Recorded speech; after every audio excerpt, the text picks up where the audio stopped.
Hello students, स्वागत है आपका अपनी क्लास में। आज मैं क्लास 8 में डायरेक्ट और इनडायरेक्ट प्रोपोर्शन जो अपने पास में क्वेश्चंस होते हैं उसको देखेंगे। डायरेक्ट इनडायरेक्ट होता क्या? वैसे मेरे सामने क्लास 8 का वेदांत स्टूडेंट है जो क्लास 8 में आज आपको बताएगा कि ये डायरेक्ट और इनडायरेक्ट प्रोपोर्शन होता क्या है। बताओ कभी, ये बताओ वेदांत। डायरेक्ट प्रोपोर्शन वो होता है जिसमें टू थिंग्स के रेशियो तो निकालते हैं, उसको अपन डायरेक्ट प्रोपोर्शन कहते हैं। सीधा निकालते हैं, मतलब डायरेक्टली निकालते हैं। और इनवर्स में क्या होता है, अगर उनमें ऊपर नीचे का मतलब एक बढ़ रहा है और एक घट रहा है तो हम उसको इनवर्स प्रोपोर्शन बोलते हैं। अभी मेरे सामने एक क्वेश्चन है जो डायरेक्ट को ही रिलेट करके हम इस क्वेश्चन को करेंगे। क्या है अपने पास में कि a man takes 15 rounds of a garden to cover a distance of 1100 centimetre. मतलब एक आदमी है जो 15 राउंड काटता है एक गार्डन के, और वो जो 15 राउंड जो निकाल रहा है उसके अंदर जो डिस्टेंस तय होती है वो होती है 1100 सेंटीमीटर। तो उसी आदमी के लिए पूछ रहे हैं कि अगर वो 32 राउंड्स निकाले तो वो कितनी डिस्टेंस तय करेगा। मतलब सीधा सीधा पूछ रहे हैं कि एक आदमी ने 15 राउंड निकाले हैं, इतनी डिस्टेंस उसने तय की है, तो 32 राउंड्स में कितने निकालेगा। तो ये हो गए डायरेक्ट। तो इस डायरेक्ट इनवर्स प्रोपोर्शन को कैसे, इसको करना कैसे, इसका मेथड क्या है, उसको आपको ये वेदांत करके दिखाएगा।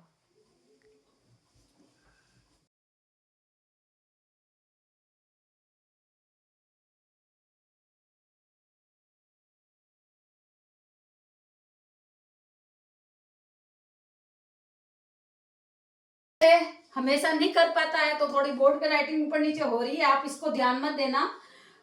इसके करने का तरीका आप देखिए कि ये एक एवरेज स्टूडेंट है, लेकिन इसका समझने का तरीका बहुत अच्छा है। ये मैथ्स बहुत अच्छे से समझता है और बहुत अच्छे से कर पाता है। तो आप इसका खाली करने का तरीका देखिए।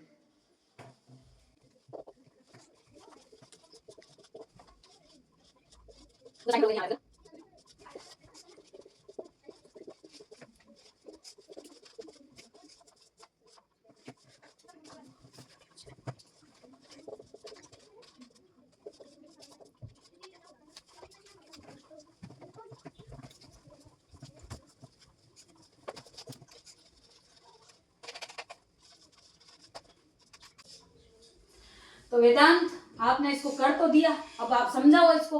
आपने ये जो 15 माना है नंबर ऑफ राउंड्स टेकन, उस मैन ने जो नंबर ऑफ राउंड्स लिए, ये 15 जो माना है इसको आपने क्या माना, x1। और उसने 32 राउंड्स में इसको पूरा किया तो हमने इसको माना है x2। और जो उसने डिस्टेंस तय की है 1100 सेंटीमीटर, उसको आपने क्या माना, y1। और जो हमको निकालना है वो इसको माना हमने y2। ओके। तो अभी बाय डायरेक्ट वेरिएशन में क्या होता है, आपने ये क्या लिखा है? डायरेक्ट वेरिएशन में दो प्रोपोर्शन, दो रेशियो होते हैं, x1 y1, x2 और y2। इन दोनों का क्रॉस मल्टीप्लाई होता है। तो मैंने 15/1170 इक्वल्स टू 32। x1 के नीचे y1 लिखना है और x2 के नीचे y2 लिखना। उसी आदमी को रिलेट करना। जैसे 15 राउंड है और उसने 1170, तो ये x1 होगा और ये y1 मानना आपको। और जो आपको सेकंड बार में निकालना है उसको आपने मतलब जो दे रखा 32 राउंड में कितने निकालना है, तो ये x2 है। और जो निकालना है मतलब कितना डिस्टेंस ने तय किया है वो है आपके पास में y2। तो इसको लिखने का तरीका ये बता रहा है कि x1 y1 और x2 y2 को हम इस तरीके से लिखेंगे और फिर इसका क्रॉस मल्टीप्लिकेशन करेंगे। और इसने पूरा ऐसे मेथड करके बताया, क्रॉस मल्टीप्लिकेशन आपने करके बताया कि वो कितना डिस्टेंस तय कर रहा है 32 राउंड्स में। क्या है आपका आंसर? 2706। तो यहाँ लिखो आपका आंसर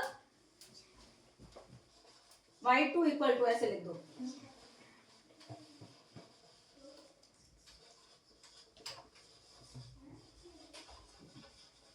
सीधा लिख दे दो। ये राउंड्स नहीं है, ये डिस्टेंस है। A man cover distance, a man cover distance आप लिखेंगे यहाँ, अ मैन कवर डिस्टेंस।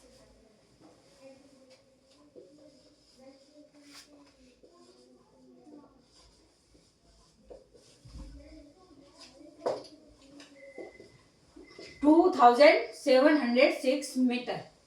ठीक है, तो ये आपको समझ में आया होगा। इसको हम डायरेक्ट प्रोपोर्शन करेंगे। अगर इसमें क्या था, जैसे 15 राउंड में 32 है तो यहाँ 15 राउंड में 1170 मीटर डिस्टेंस है, तो 32 राउंड इससे ज्यादा है, तो मतलब जाहिर है डिस्टेंस भी ज्यादा होगा।